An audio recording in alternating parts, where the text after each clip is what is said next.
Phillip Rivers has moved on from the Chargers. Kareem Hunt has gotten in trouble with the law once again. And the Buffalo Bills have been cleared of all potential charges by the NFL. And that is all coming up in today's episode of the Don Mafia Report.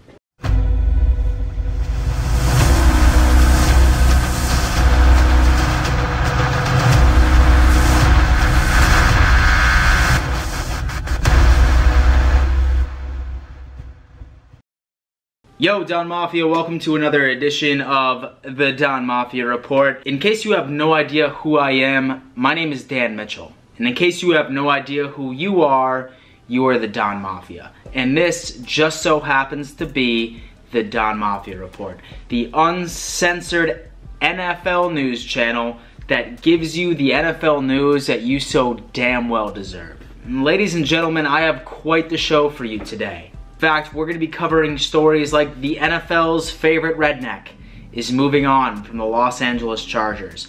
And Kareem Hunt, no, he's not kicking hookers. Instead, he's riding dirty on the Cleveland interstates. And then most importantly, the Buffalo Bills have been cleared of all charges since the Jerry Hughes tweet 1 or 2 days after the Buffalo Bills loss in the AFC wildcard round. A incredible ass show. And so right before we dive into that, I need to give a pretty big announcement. So throughout the majority of my videos since this past August, I get several questions of, Dan, where the hell did you get this jacket, this hoodie, or this dope ass Buffalo Braves throwback basketball jersey? And well, let me tell you something, Don Mafia.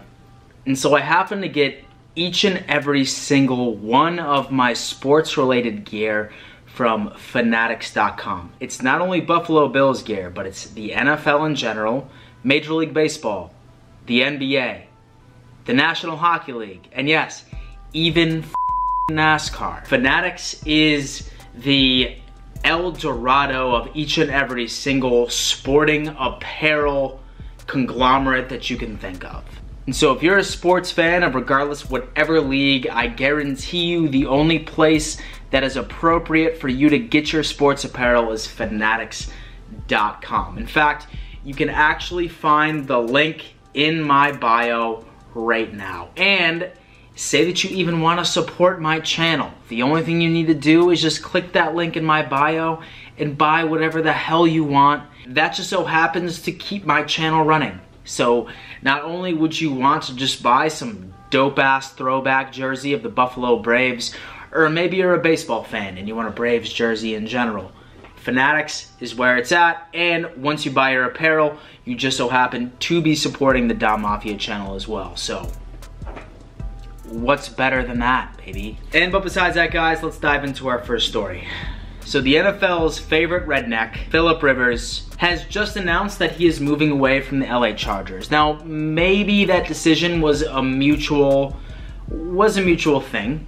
In fact, the LA Chargers were the ones who announced that they were moving on from the 38-year-old quarterback. It wasn't much of a surprise, especially since Phillip Rivers said that he was moving his family to Florida maybe 4 or 5 days before the Los Angeles Chargers announced that they were severing ties from what was once their franchise quarterback. There's several questions that are coming out right of this move. So, number one, who is going to be the Chargers quarterback of 2020? Say that I was a gambling man, I guarantee you it's going to be Tom Brady, and he is going to be training Justin Herbert for the next 1 or 2 years before he ultimately retires.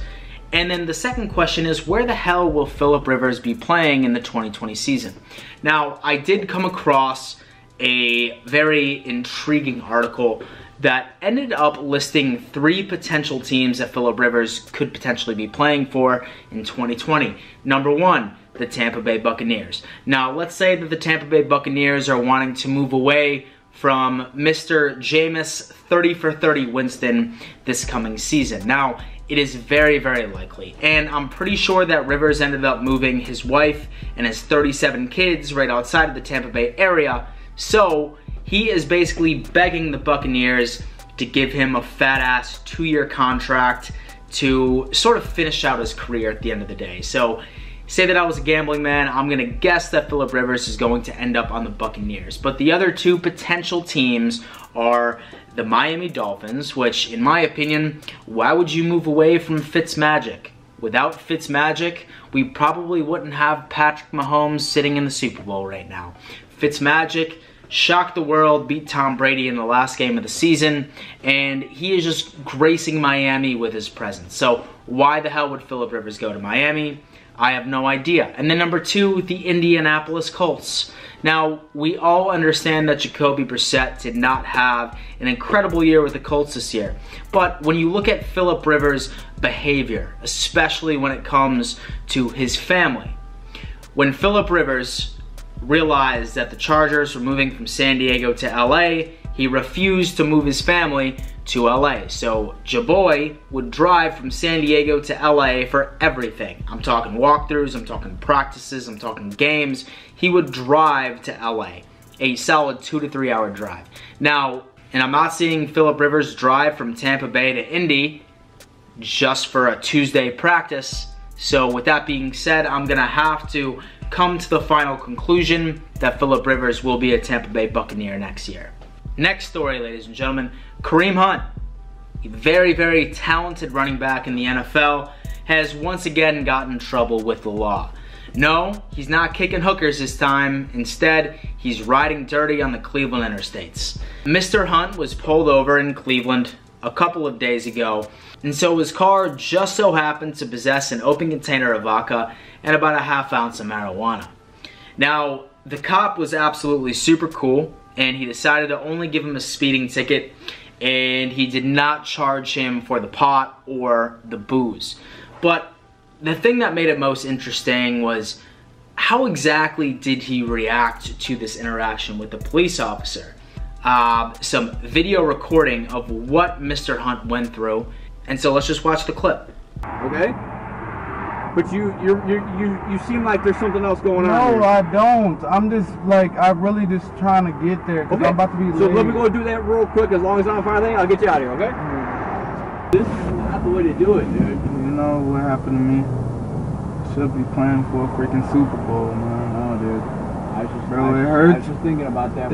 It hurts my soul. Like, you don't even understand. I've been fighting a lot of shit lately, man. It still hurts me to this day. I love Cleveland, love the Browns, but you don't understand.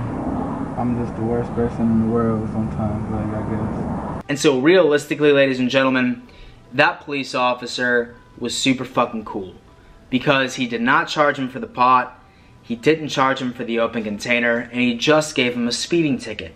But my question is this: why the hell was this video footage submitted to the media? Because while you notice that Kareem Hunt was basically begging for the cop to let this go, it just so happened to be in the media maybe an hour later. You notice that Kareem was saying, I would not pass my drug test if the Cleveland Browns were to test me moving forward. And while the cop was cool and said, I'm not gonna charge you for it, the video evidence alone is going to entice the Cleveland Browns to drug test Kareem Hunt, who he will ultimately fail. Let's put it this way, he will definitely fail, and most likely he will be cut from the Cleveland Browns. So while the cop was cool, my question is, how the hell did that video evidence get leaked to the media? We absolutely have no idea. That is the problem. It sucks because I am a huge fan of Kareem Hunt. I think that he still has a lot to give the NFL. He's a very talented running back. It's very interesting to see if he will even take another snap in the NFL for the rest of his life. The last and final story, Buffalo Bills fans. We all remember, a day or two after the Buffalo Bills suffered that heartbreaking loss against the Houston Texans in the AFC wildcard weekend, Jerry Hughes, our longtime Buffalo Bill, tweeted that he was playing practically the entire season with torn ligaments. And as soon as when he tweeted that, the NFL decided to give some type of full-scale investigation of whether or not that the Buffalo Bills were reporting their injuries appropriately. Now, as soon as when that news broke, that was something that sort of made me curious, especially because the Buffalo Bills had a very, very limited injury report the entire season. So my thought process was, okay, we clearly have the best trainers in the NFL because we're keeping our players healthy. But as soon as when Jerry Hughes ended up saying that, and then once you saw several of our other players going through off-season surgeries, I started to think, I was just like, okay, so are the Bills, are they trying to pull a Patriots right now?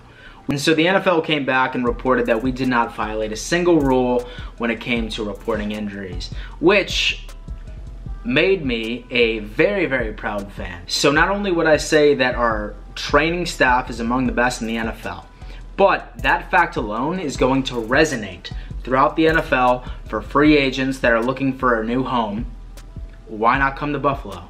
Why not come to Buffalo for that reason alone? And lo and behold, ladies and gentlemen, the Buffalo Bills have gotten through their first controversy, and that only means that we are destined for a Super Bowl appearance within the next 1 or 2 years. In fact, it seems like if your team has not gone through a controversy, you have zero chance of making it deep in the playoffs. And ladies and gentlemen, the Buffalo Bills just checked that shit off their list. And I could not be even happier. Now, well, ladies and gentlemen, thank you for tuning in to yet another edition of the Down Mafia Report. Say that you're new here, I highly recommend that you subscribe to the channel and like the video. That is an absolute requirement. Besides that, guys, thank you for tuning in once again, and we will see you next time.